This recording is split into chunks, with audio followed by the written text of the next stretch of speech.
Master who you are. With social media today, everybody's trying to be something that they're not. If you're a kid out there and you see all this stuff happening online, be who you are. If you become something that you're not, unfortunately, you're gonna have to always portray to be that person. If you're in the world and you are who you are, if nobody can stop you. I'm Datavio Samuels, CEO of REVOLT, and this is the Blackprint, the show that dives into the blueprint for Black success. Every episode, I sit down with talented CEOs, entrepreneurs, and industry experts to explore their journeys to the top. This is the Blackprint. Welcome to the Blackprint. Here, we start out every show the same with my favorite quote. Everybody sees you on the mountaintop. Not everybody sees you on the climb. This is the show where we talk to the ceiling breakers, the rule breakers, the disruptors and innovators about their climb to the top. Today, I'm proud to have my man, Chris Matthews. Man. Y'all know him as Lethal Shooter in the building. What's good, King? Man, thank you for having me, man. It's an honor. I seen the work you're doing, so I'm excited for this interview. Thank you, brother. Yeah. Excited to have you here. Excited. And the team's excited. There's a lot of energy in the building to have you here. One thing we always do at REVOLT, we believe everybody should control their own narrative, should control their own story. And so I never introduce my guests. Okay. For me, I'm going to ask you to introduce yourself to the audience. How you guys doing? Real quick, just so that I'm clear, like, I want you to give a bit of a humble brag. I don't need you to be, yeah. What's going on, everybody? This is Chris Matthews, aka Lethal Shooter. A lot of people consider me one of the best shooters on the planet. The humble brag. Yeah, there you go. But I'm a father. I'm a husband, and I'm somebody that I feel like that's inspiring many to never give up in life. It's beautiful, bro. It's beautiful. Okay, so this is where you are today. We're gonna go all the way back to the beginning. Okay. You grew up in DC. Tell me what life was like for you growing up. Yeah, it was pretty tough. You know what I mean? I grew up in a tough area in Washington, D.C. I grew up in Uptown, D.C.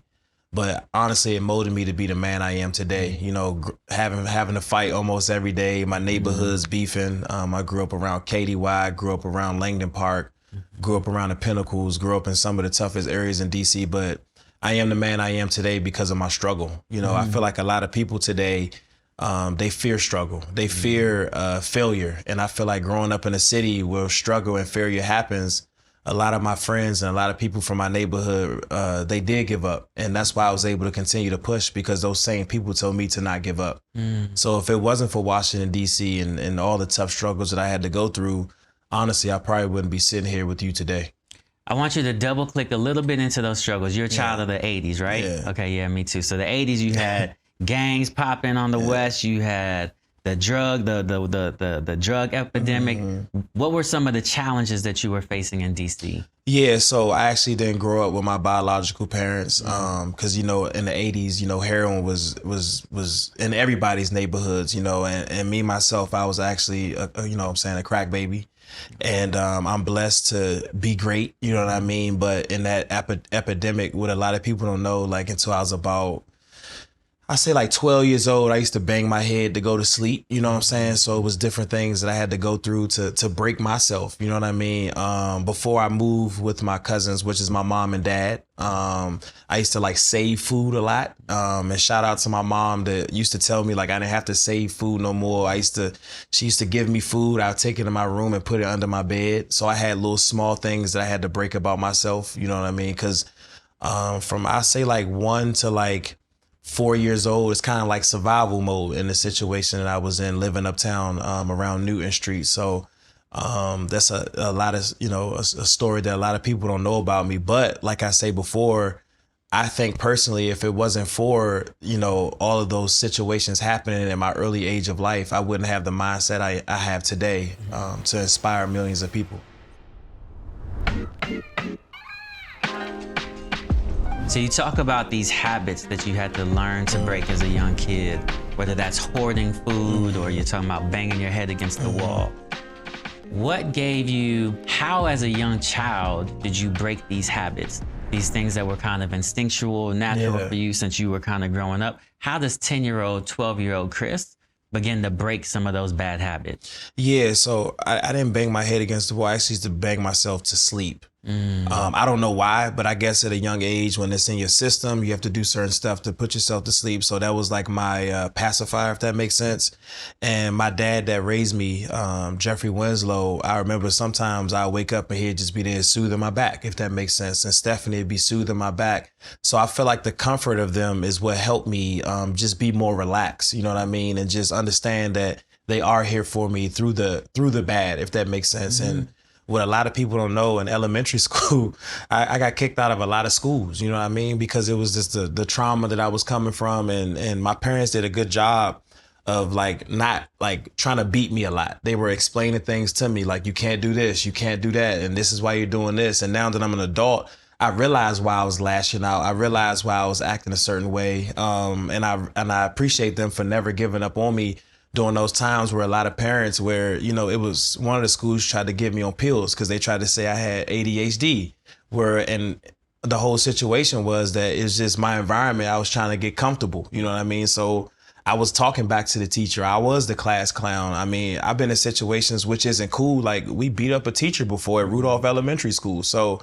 it was just situations that was going on that I was still angry, if that makes sense. And I didn't know how to like do it in a certain way. Like if I'm angry now and I'll just like watch like YouTube or watch different things, I'm not going to lash out. And I feel like youth today need to understand how to do that as well, which I was blessed to have the people to nurture me to say this is wrong, and if that makes sense. Yeah, of course. Yeah. It sounds like your parents had maybe a softer approach to just to raising you, rubbing your back, nurturing, speaking to you in a certain way. How has any of that impacted the way that you coach or the way that you lead or even the way that you parent as a father today? Yeah, so like I do that. So like if I'm training a Jaylen Brown or a Grayson Allen, you know, in the beginning, I am nurturing, you know, and then once I feel like the person might be catching on, that's when I become stern and I try to attack the mind. And I feel like my dad, Jeff, he did a good job of that. So like when he was teaching me baseball, football, basketball, he wasn't beating me down with his words like, you know, you're not good. He was just like, you can do it. Continue to go. Then I realized when I started getting good in certain things, I was like, dang, he's getting kind of crazy. But he was doing that because he was saying I am getting better and he had to take it to the next level in training. And that's what I do to my clients to this day. I start off kind of chill and then I take it to another level, and they respect that because they know I care for them. You know, they know I'm not just somebody that's trying to use them, if that makes sense, because I've mastered my craft to teach it. And that's why I respect my dad, because when I used to be with him, he'd be shooting jump shots around Rudolph Playground. So I'm just a big advocate that if you're trying to teach somebody to have strong muscle memory, you can't come in so aggressive because you'll give that person trauma. Now we're talking about sports, but in parenting as well. You know, when I'm parenting my daughters, because I have two daughters, I know as a man, I can't be so aggressive with them because they'll think that's acceptable when they have a boyfriend or a husband. So I am sweet with them in certain situations. But if I feel like they're doing the same thing over and over, I will tell my daughters like, all right, come on now, like pick it up. Then they like, okay, now I know he's not playing, if that makes sense. So it's very important, especially as Black fathers, you know what I'm saying? If you have a daughter, if you have a son, of course you need to be stern. Of course you need to be a certain type of way. But I feel like the old way, how we all had to grow up, you know, how we was getting a lot of beatings, if that makes sense. I don't think we can do that in today's world, because I feel like kids now need to be nurtured.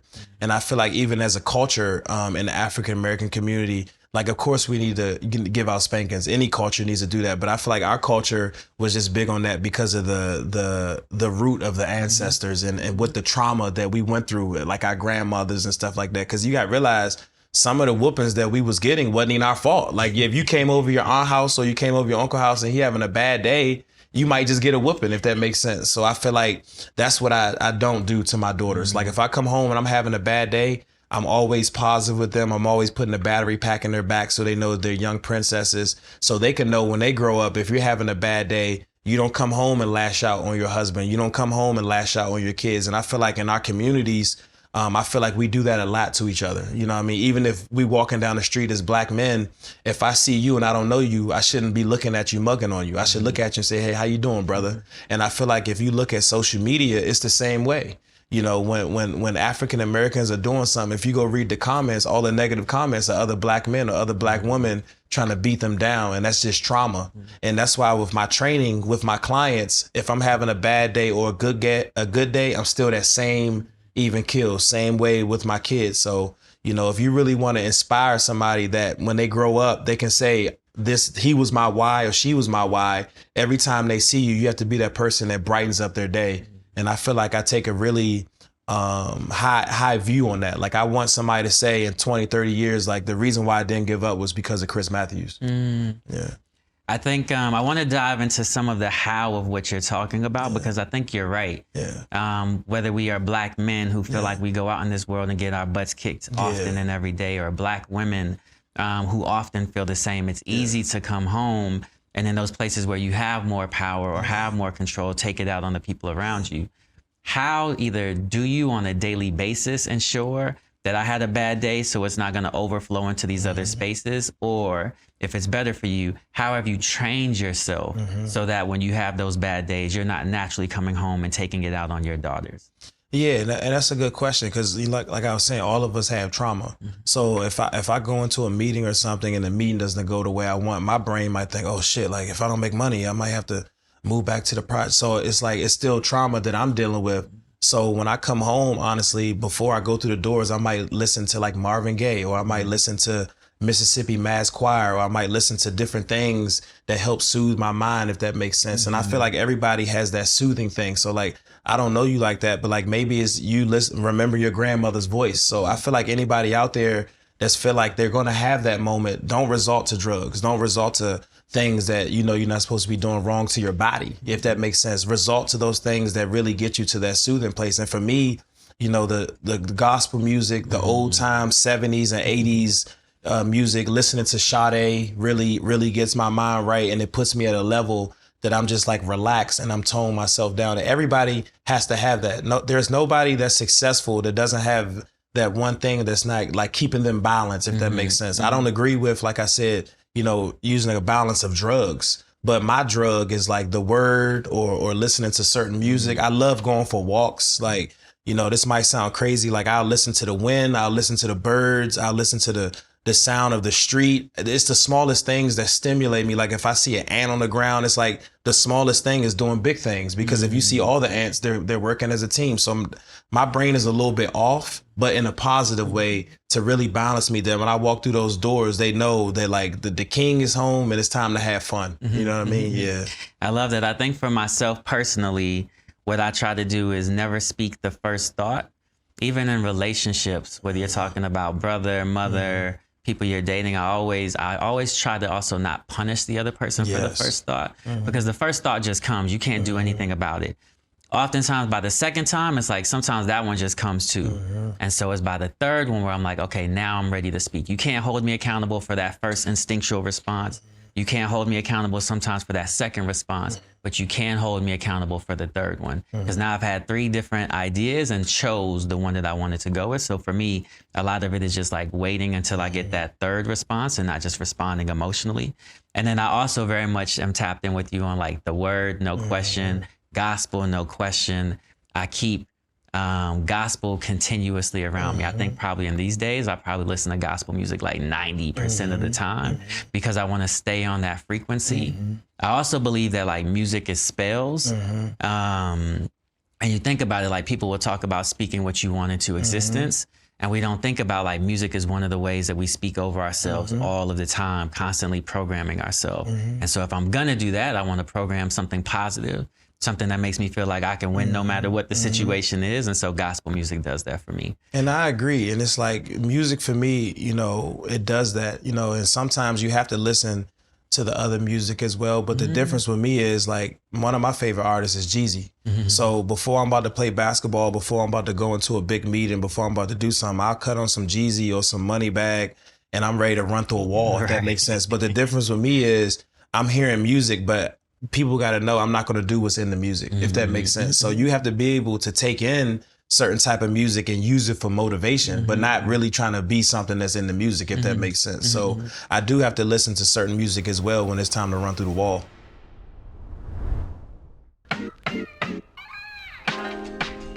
Another piece that you talked about is people use different escapes, Yeah. right? You talked about drugs as an escape.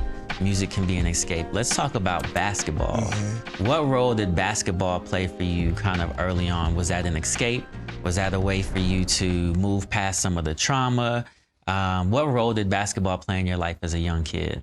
Yeah, basketball played a big role. You know what I mean? I don't agree with this, but I mean, if I didn't have basketball, honestly, I don't know where I'd be in my life. You know what I mean? Because, you know, I'm the first person to graduate from college in my family. I mean, I'm a homeowner. I'm taking care of my mom as well. I'm taking care of different family members because of basketball. But I do feel like in our communities, it shouldn't just be a rapper, football player, basketball player, or baseball player. I feel like we can be doctors. I feel like we can be, you know, surgeons, or I feel like we can be business owners. You know what I mean? We can own TV. You know what I mean? So I'm a really big advocate as that as well. But for the situation I was in, I mean, if basketball wasn't there, man, it was bad, man. I probably had to sell drugs. I probably would have had to do all type of stuff and stuff that I have done. I'm not trying to say it's cool. Anything that you can think of, known to man, you know, growing up in DC, I had to do, but it wasn't like I was doing it because, you know, I'm trying to be cool to my comrades. I had to do it because honestly, we was all in survival mode. And if you got in our way or my way, I mean, I'm gonna do whatever it took to get you out of my way, if that makes sense. So basketball is changing my life, and it's helping me change the lives of many people to understand that, you know, I'm using basketball, but I'm not letting basketball use me. Yeah. So when you go back to young Chris, 14, 15, 16 years old, playing basketball, what is young Chris really chasing on the court? Is he chasing basketball as a way of life? Is he chasing basketball as an escape? What is he really doing out there on that court? Man, an escape. You know what I mean? Basketball is helping me travel the world, get away from DC. I mean, at that time, I'm like, man, I got to make it to the NBA. I got to take care of my parents. I got to, because there was times that we didn't have heat for damn near the whole winter, bro. I remember we used to get in the car. You know, I know my mom probably don't want me to tell this story, but it was times in the winter, like, so since you cut the car on, we would sit in the car sometimes, you know what I mean? It was times where they gave me money where we didn't have our lights on. We had to have candles. You get what I'm saying? So it was just watching them sacrifice so much for me. And my mom would always keep a smile on her face. Like we would go to church, she'd have a smile on her face. But the whole time they was sacrificing so much for me because they believed in me. You know what I mean? And I've never had to deal with like that. I'm fresh, you know what I mean? She taking care of me, but I'm like, and now when I grew up, I'm like, we was really, sorry to say this, but I was like, well, I was really poor. Yeah. You know what I mean? But I didn't feel poor because of how they was sacrificing so much for me, if that makes sense. Yeah. Yeah. One of the things that I find common when Black people have grown up in some sort of struggle or obstacle and then made it, right? So for many of us that have made it, that's often a part of our background. Yeah. What happens is when we have kids, and I don't have kids, again, this is just something that I often hear, is that parents are often trying to find ways to get their children to get the lessons that came from struggling and going up against these obstacles without actually having to go through the pain, right? Do you have that same challenge? And if so, how do you do it and how do you navigate it with your two daughters? Yeah, so I had to actually kind of talk to my therapist and my financial advisor about that because I was dealing with issues where like my kids would be like, oh, we want to go to Disneyland or we want to go to, and I'd be like, nah, we got to save money. Like we got to do this. Or if you want this, you better go clean the back. Or it's just trauma, if that makes sense. Yeah. And then my therapist was just explaining to me, like, I can reward them, but I do have to teach, if that makes sense. And I can't be in survival mode and then make them be in survival mode because they don't have to be in survival mode because I've worked hard enough that they can have certain things in life, if that makes sense to you. You know what I mean? Where it's like, you know, like the other day, I gave my daughter $5 and then she hit me right back on FaceTime and they went to the mall. She immediately spent it. And at first I'm like, why would you spend the $5 that quick? You know what I mean? But I was dead serious. Now that I think about it, like, damn, it's a kid. Right. You know what I mean? She spent $5. It's not when I had $5, it might have to last a whole week, if that makes sense. You get what I'm saying? So it's just me breaking me so they won't have that trauma. And that's what I feel like we have to do better in our communities. Sometimes it has to stop with that one person. And I said to myself, always growing up, I always wanted to stop with me that I'm not going to do heroin. I'm not going to be an alcoholic. I'm not going to smoke crack. I'm not going to do certain things that in my family, I'm the one that stops with because, you know, my biological father died of that. You know what I mean? He had a heroin overdose, you know what I mean? And it's just, it's certain things that in our communities, if it stops with one person, but you don't let it leak on to the next group. Now, my daughter's kids, they're not gonna know. They're gonna know about it, but it's not. They're not gonna think about that, and that's what we have to continue to break in our communities. Yeah.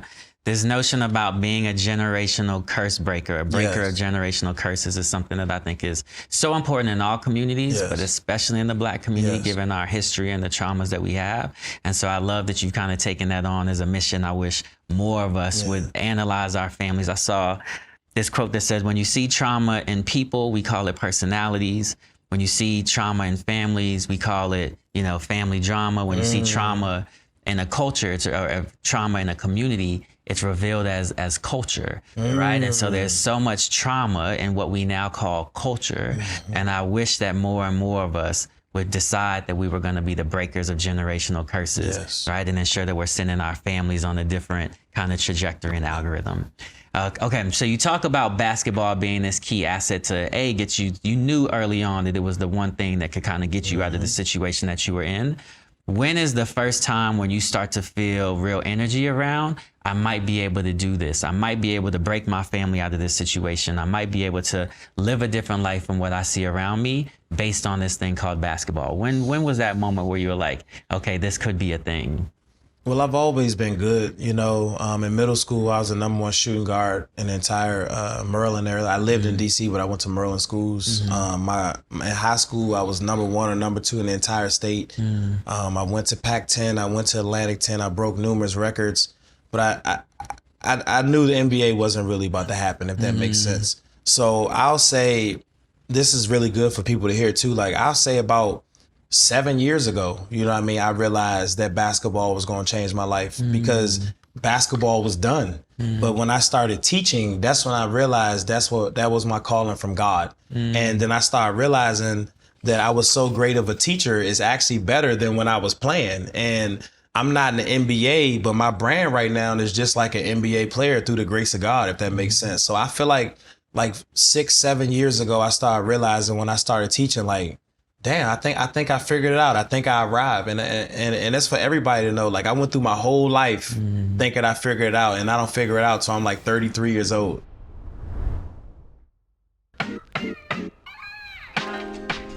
So now take me back to this moment. So you're saying 7 years ago is when you kind of figure out it's time to make a pivot.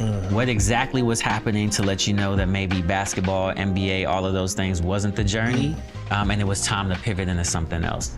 Well, I was actually homeless. So I had a Magnum. I used to sleep in my car. And then my cousin Tavon was like, look, man, like, you fucked up. So what I'm going to do is I'm going to let you live in my house, because he was in the Army, but he was abroad. And he let me live in his house for free. I was really going through a really deep depression. So like I said, I'm never going to do drugs because of what I saw with my family members, my uncles. I mean, I've been in anything you think somebody have seen, I've seen it with my own eyes, if that makes sense. But what I used to do was I would put sheets over my windows so my brain could always think it's nighttime. So when I wake up, my Uncle Arnold would go to work. I'd be like, all right, Uncle Arnold, I'll see you later. I'm about to go do my thing. But actually, I'll go back in the room. I'll put the black sheets over the thing, and I'll just sit in the room all day. Nighttime is when I went outside, if that makes sense to you, because I'm outside. The thing about nighttime in DC, that's like daytime. So everybody outside, we having a good time. But the whole time, my cousin and my uncle actually thought I was really doing something, but I wasn't. I was really depressed. And then one time, my uncle came home early from work. And he came in, walked in like, what the fuck is you doing? Why are you in this joint with the drapes like this? And I'm like, oh, nah. I decided to sleep in today. But he knew something was wrong. He sat me down. He talked to me. And I was just ashamed because I really thought that I was going to be this certain type of basketball player after college, if that makes sense. You know what I mean? I played in France. I played in China. I played in the D League. I played in Russia, which is some of the biggest leagues. But I was just never successful because of injuries. You know what I mean? So that was really a breaking point for me. And I feel like from there, I was just like, I'm never going to allow myself to get this depressed ever again, that I'm just literally rotting away in this room. Yeah. A lot of people wrestle with depression. Yeah. The numbers were pretty astronomical before COVID. Oh, wow. And then I always go like, then you go COVID and we stepped into this era and period where like loneliness is one of the biggest things that people deal with. And loneliness can easily drive people towards depression. How do you break that spirit of depression? How do you break that moment of depression 7 years ago? Your uncle walks in and catches you. Yeah. Okay, that would have happened to lots of people, and they Yeah. still would have been in the bed. They Yeah. still would have been keeping the curtains up and making it night during the day. What did you do to break that curse? I'll say, so like I told you, my cousin raised me, but he was my dad, Jeffrey Winslow. I started using him as his motivation, as my motivation. So what a lot of people don't know was he actually died in front of me. He had a heart attack. So what I started saying to myself is, it's a shame that I'm acting like this where two people sacrificed for me, if that makes sense. So everything I do is really in honor of Stephanie and Jeffrey,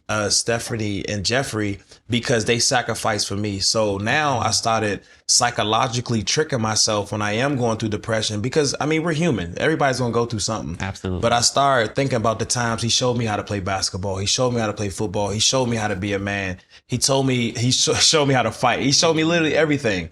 So he is my reason to always have my light, if that makes sense. But at first I was being selfish. You know what I mean? It's about me. It's about me. It's not about me. It's about me showing my family that, and my neighborhood and my city, that, you know, we can all make it if we be consistent and use something to trigger you so you can continue to go when you want to quit. You know what I mean? It was just a few days ago that I was sitting in the house, you know, it's energy that I'm like, I was really down on myself. I'm like, what the? Why am I down on myself? I'm doing such great things. So I turned on YouTube. This might, you know, people might laugh, but like growing up, I used to watch like Reading Rainbow. I used to watch different things. So I'll go back and watch older things so I can be like, okay, that's my stuff or something like that. Or I'll go watch, this might sound funny, I'll go watch the Apollo back in the day, because the energy in the Apollo, you know what I mean? So it's just certain things that as a human, when I get down, I use that to get my light back, you know, and he's my reason why. Yeah. As a young kid, you talked about during your childhood how you had to kill certain things in order so that you could grow. Is there anything in this moment 7 years ago, as you are reframing your life, this is not just about my life, it's about all the people that have poured into me and what I owe them for that work. As you are feeding yourself and fueling yourself with positivity, right? I'm going to watch the things that bring me joy, give me inspiration, and make me happy. Is there anything you had to kill off 7 years ago as an adult in order to become the man that you are today? Yeah, I'll say just sacrificing my time. So like, I wouldn't, I'm not really a club type person, but I wasn't using my time the right way, if that makes sense. I wasn't focused. I wasn't locked in. A lot of things had my attention, if that makes sense.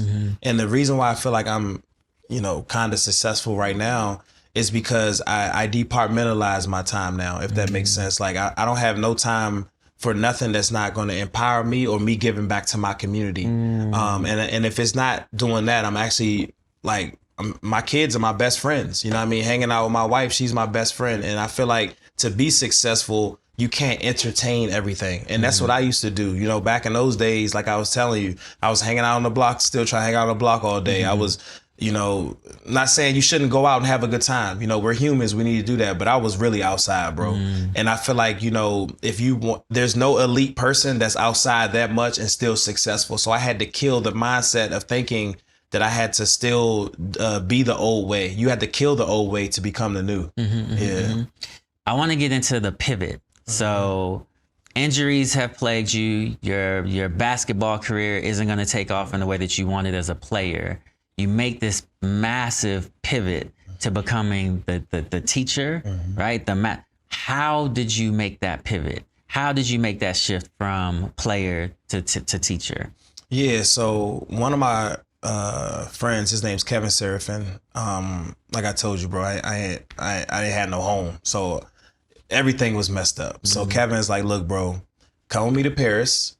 You can train me. Remember, I've never trained no NBA player my whole life. He was like, you can train me, but in pay, you can live with me. I'll feed you and I'll pay you half price for the training. So I'm like, shit, hell yeah, I'm in Paris, you know? So I'm training him. And then like 4 weeks in, he's like, bro, I've never in my life had somebody train me the way you train me. But I'm thinking, remember, I'm still in survival mode. I'm like, he's only saying this because he wants me to just be here with him, if that makes sense. So as that's happening, I'm a confident man. Don't get it messed up, but I'm still like second guessing my life. I don't know what I want to do.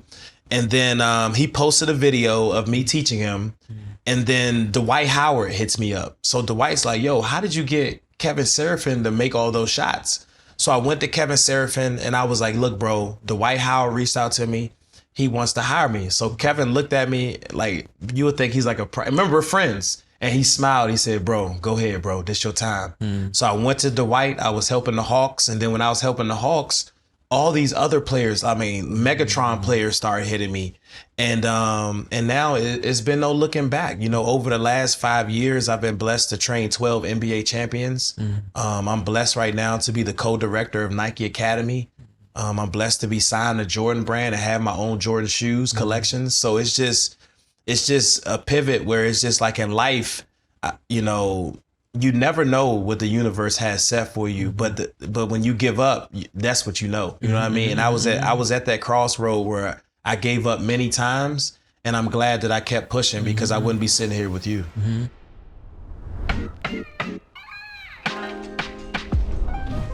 Yeah, a big piece of what I hear in there is that you had an opportunity and you ran through that door, bro. Like you ran through that door. And it's also a special opportunity because the bigger the stage, the better opportunity you have to pop, right? So your opportunity was on the biggest stage, right? NBA players, incredibly brilliant. And wonderful that you were able to seize that moment and make the most of it. So now I want to jump into a little bit of like your philosophy since we're here now, right?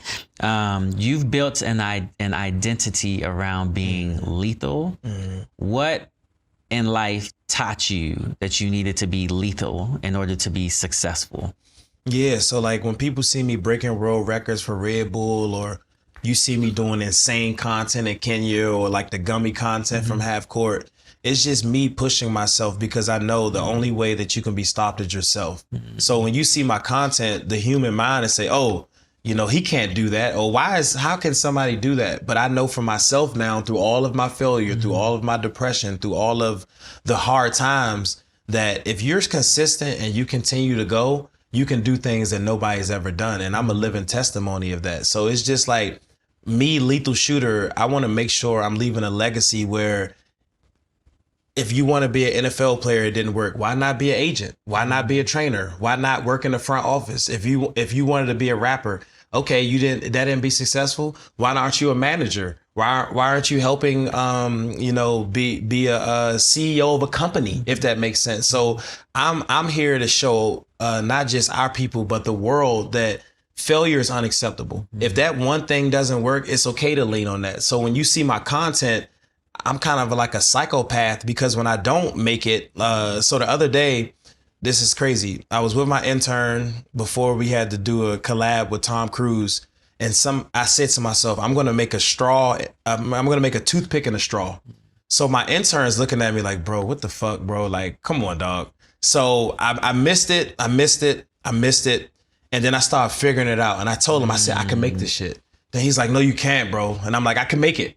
So once I started understanding it, then I made it. I made a penny, and I made a quarter into a piggy bank. I do all these crazy things. I do all this content for Red Bull because I'm showing people that if you put your mind to something, I mean, honestly, the human brain and our instincts and our senses, they're so powerful if you become one with yourself. And I feel like me, Lethal Shooter, people see me yelling online and you know, being in character, but they don't know that I am one with myself. And I feel like that when somebody puts a task in front of me, I know that I can accomplish it. So when you see my content, that's what you're seeing. You're seeing somebody, you know, that's just like a pure psychopath that wants to get it done.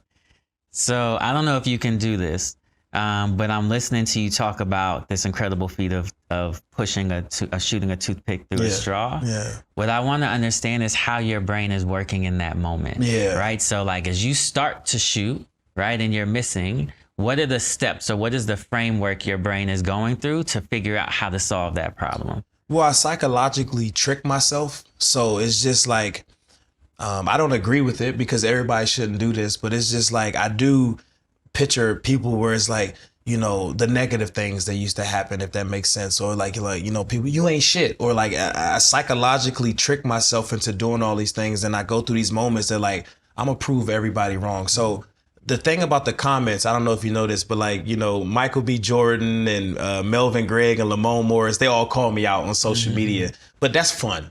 But psychologically, that's how I do trick myself what people don't understand. So I use, not saying people should do this, but I use the negative things. I use my trauma to use that as energy to do the most superhero type things. And that's what I do. So it's like, okay, you think I can't do this, motherfucker? I'm going to do it, if that makes sense. And I remember I'm talking to myself, if that makes sense. Oh, you think you wanted to do it, then do it. Stop making excuses, then do it, if that makes sense. And that's why when you see my content, it's just like, bro, how the hell is this guy doing this? But what they don't see behind the scenes is I'm actually pushing myself to a limit that's pretty insane. Yeah.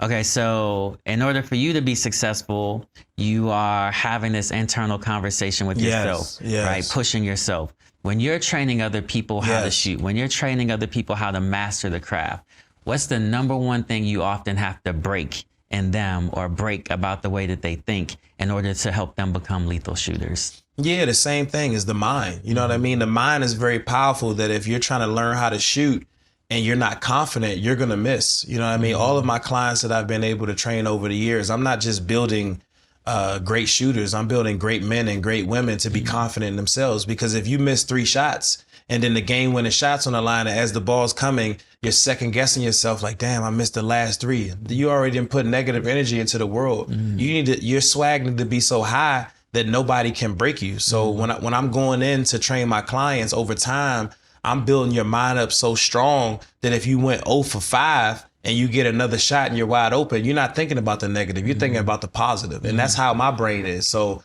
anybody that you talk to, a Jaylen Brown, a Grayson Allen, you know, Anthony Davis, if you ask them about my training, they're going to say, man, like, I know what y'all see online, but in person, the guy's a psychopath, but he's great with changing the mind. Yeah.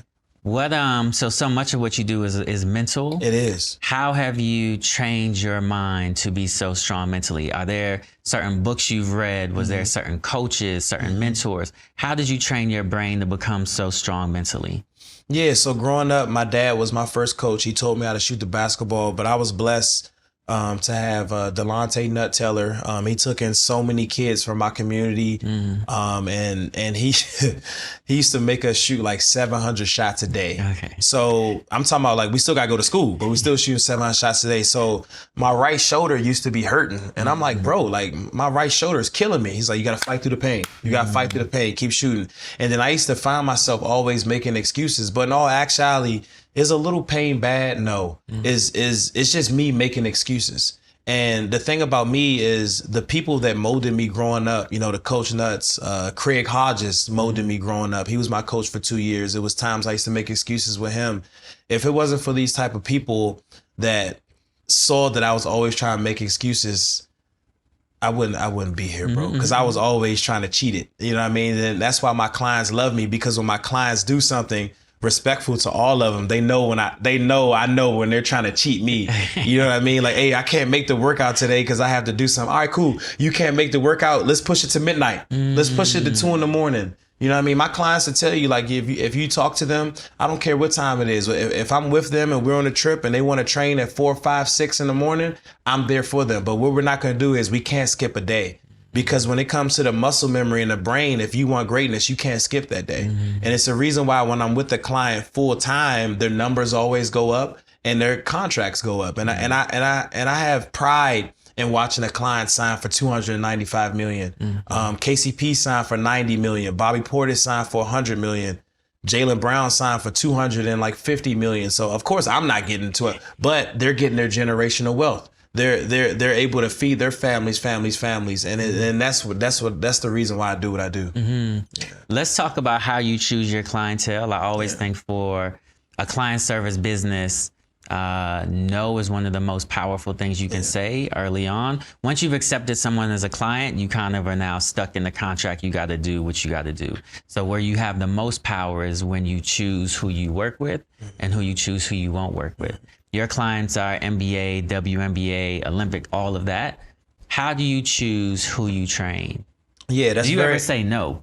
Yeah, that's very important. So I say no a lot because if you're somebody that I feel like that's not serious, I I don't care how much money you're going to pay me. You know what I mean? If you're not somebody that's locked in, you're going to be a representation of my brand. That's right. And people are going to think that the reason why you're shooting like that is because of me. So if you notice, every single person that I was with full time for that season, their numbers always go up, because I'm not just picking a player just because he's a player. I'm picking a person because of how they are off the court as well. I need somebody that's locked in. I need somebody that's focused. I need somebody that's not going to make excuses.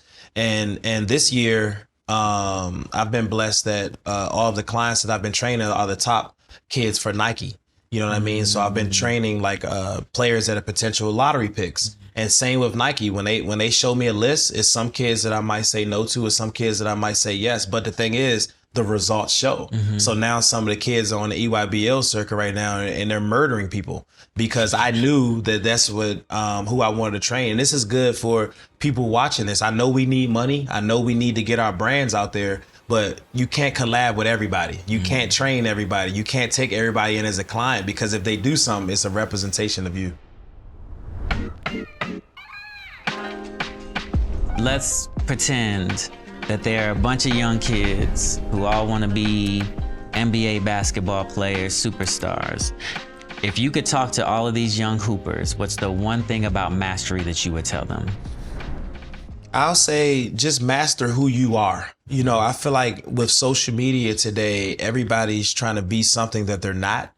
And the person that you see on social media as Lethal Shooter, that's me. You know what I mean? Like, having fun, doing collabs with a Tom Cruise, a Giancarlo Esposito, a Will Smith, shooting the basketball, being a father. I'm not online trying to portray somebody that I'm not. And I feel like if you're a kid out there and you see all this stuff happening online, be who you are. Because if you're in the world and you are who you are, if that makes sense, nobody can stop you. But if you become something that you're not, unfortunately, you're going to have to always portray to be that person. So for any of us, adults as well, like, remember who you are, remember your root, remember what molded you to be your essence. And once you figure that out, honestly, I don't think anybody can stop you, because where I'm on track right now, the only person that can stop me is me. Yeah, I love that. I think so often I think people fail because they have an external disposition. Yes. Like, it's always easy to look at other people and see their gifts. You're like, oh, that person sings beautifully. I want to sing. Yes. That person is great at X, Y, and Z. I want to mimic that. Yes. And I think exactly what you said, the real answer is, how do we look inside of ourselves? Because everything that we need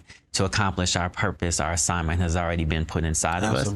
I think of us like X-Men characters. It's like, you got to be able to speak your gifts clearly. Like, you know what Storm does, right? She calls up the weather. She can fly. Like, she knows her gifts. Superman knows his gifts.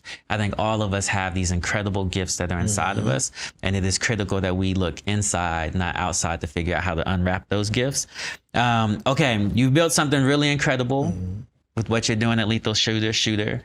Brilliant how you've done it in such a short period, right? 7 years from depression, 7 years from hiding from family and telling people who you are. What's next for Lethal Shooter when you think about you, your platform, and what you want to do next? Yeah, you know, I'm blessed that, you know, for the content that I've been putting out, a lot of, you know, people have been saying that I could possibly be on TV. I've been blessed to be in a few movies because of social media. I've been blessed to collab with some of the biggest names in the world because of social media. So I think now, you know, my next step is to continue to bless the world with training. And I think the next step as well is to maybe possibly test TV to see if I like it. So everybody can stay tuned for that. You know, I got some. What does testing TV look like for you? Are we talking scripted? Is it in the basketball lane? What does testing TV mean? Yeah, I'm gonna do both. Okay. You know what I mean? I'm gonna do both, but most importantly, the ideas that we came up with. These shows are going to be inspiring people by using basketball. It's going to be inspiring people from 5 years old to 80 years old, from black to white, with stories, you know what I mean? My stories, you know what I mean, that I've been through, because all of us have been through something. And I feel like God didn't just put me on earth just for basketball, So I'm going to use it by doing that. Yeah, I see so, you. yeah. You sound like you already got something cooking, first and foremost. This doesn't sound like it's a fresh idea. It sounds like you've been working on it. So I'm excited to see what you come back with here. I want you to know that you always have family here at REVOLT as you're thinking about your TV dreams and anything else that you want to do. As we get ready to wrap and get out of here, one last question, which is any last final words you want to tell the audience, leave the audience with before we shut it down? Just basically continue to push in life. I know times are hard right now, just like, even with me, but the only person that can stop you is you. The reason why God put you on earth is to change the world. Change the world doesn't mean you're going to have 10 million followers, doesn't mean you're going to have the biggest house on the hill or the Rolls Royce. Changing the world is just inspiring one person each day. And I feel like if all of us use that mindset, the world can be a better place. Because I feel like right now there's a lot of negativity. And that's why it's a blessing to have channels like REVOLT that's trying to explain to all of us that we all have a purpose, and we believe in you, we love you, and continue to keep pushing. But the last thing you should never do is give up. And I hope you understand it.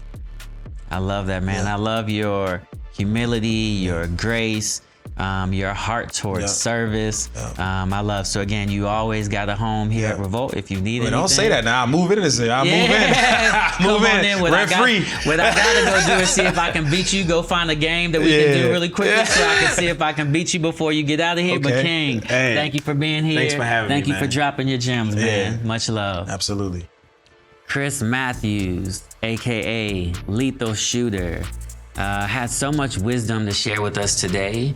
I learned a lot of just sitting across from him. I loved his humility. He definitely comes across with a servant leadership mentality and mindset, but so many gems that he dropped for us today.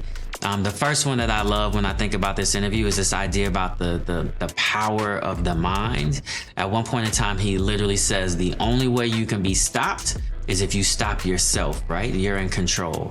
And I think consistently throughout his story, whether you hear him talking about when he's trying to get a toothpick and a straw, or a quarter in a piggy bank, he talks about how he has to mentally, psychologically trick himself.